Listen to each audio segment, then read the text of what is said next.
Making a sequel is not easy, says Colin Trevorrow, and he should know. Writer and producer of the new movie Jurassic World, Fallen Kingdom, Trevorrow was also set to oversee Star Wars, Episode 9 before he very publicly parted ways with Star Wars bigwigs. He's therefore well placed to appreciate the difficulty of positioning long-running series like Star Wars and Jurassic Park so they appeal both to die-hard fans and new audiences. Finding the balance between those two things is the challenge that all these franchises face, Trevorrow says. It's really hard to make new versions of the things we love. Rumors suggest that Trevorrow wasn't keen on some of the storytelling choices made by his counterpart Rian Johnson in Star Wars Episode 8, The Last Jedi, or that Trevorrow's working relationship with Kennedy wasn't great. But, perhaps understandably, he doesn't want to talk about it. I don't want to affect the way fans get to enjoy those films, he says. I feel like, especially for kids, Star Wars used to come to us from far away. It was a gift, and the more we talk about how it's made, the more we reveal it's just a movie. And it's not just a movie, to me. It's more than that. Bryce Dallas Howard wonders, do you think he saw us?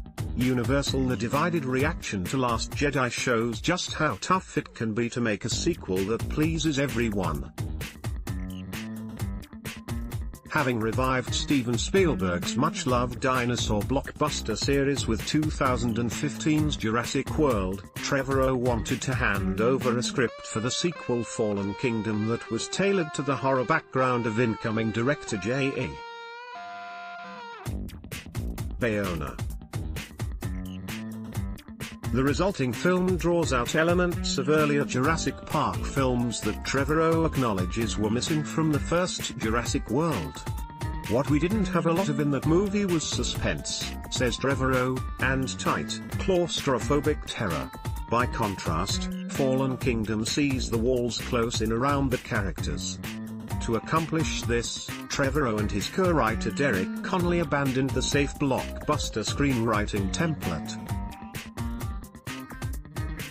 The first one was a very audience-friendly movie, Trevorrow says.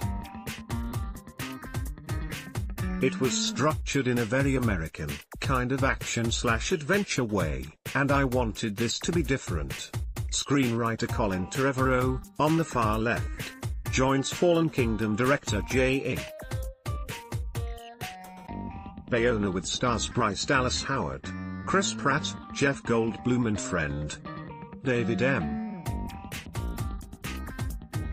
Bennett. Without giving too much away, Fallen Kingdom ends up very far from where it begins, in tone and style as well as location.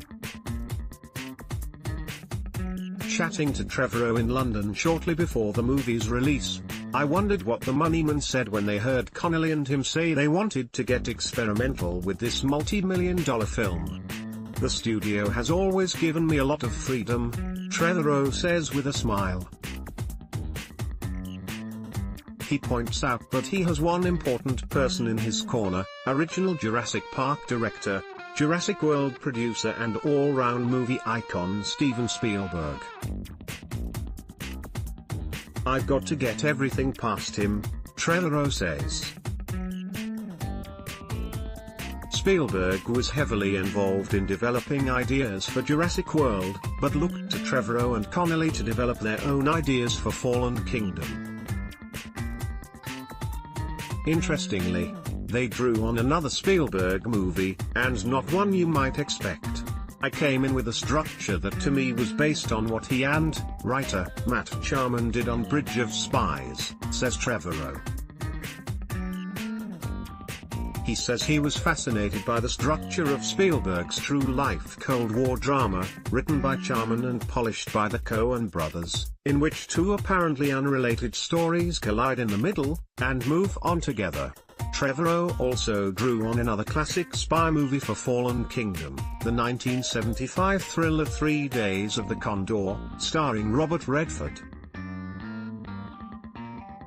It's one of those places where you think you know what the score is, Trevorrow says, and then everything changes, and then suddenly you don't know who to trust. Fallen Kingdom is intended to stand together with previous movies in the Jurassic Park series, which starred Jeff Goldblum. Universal Fallen Kingdom will be followed by a third Jurassic World movie in 2021. Having worked out a 3-movie storyline, Trevorrow believes the Jurassic World trilogy will differ from the first 3 Jurassic Park movies. "I actually did like all 3 of them in different ways," he says of the previous films. But he notes that despite bringing back familiar characters in each film, they lacked an emotional through line. Now playing, watch this. Jurassic World, Fallen Kingdom promises Chris Pratt jokes after the next movie completes the new trilogy. He intends for both sets of films to ultimately stand together. "When you watch all 6 of these movies," he says, "I want them to feel like a long story. You'll see all of the pieces and how those fit into what we're doing now. That includes the issues around science, responsibility and greed raised by the series.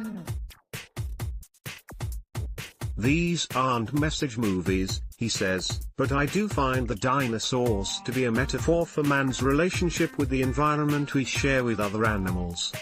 The original Jurassic Park asked whether it was right to create new life with genetics. By Fallen Kingdom, the genie is out of the bottle.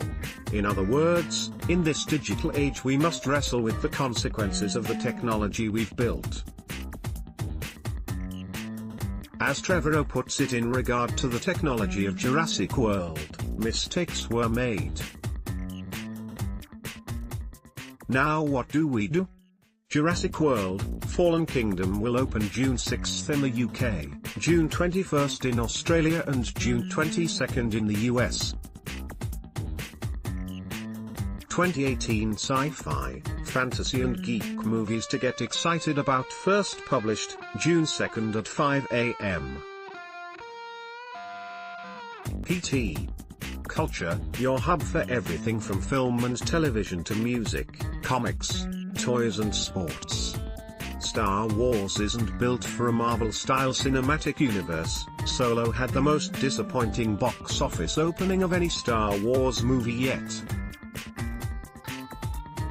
Is Star Wars really ready for the Marvel treatment?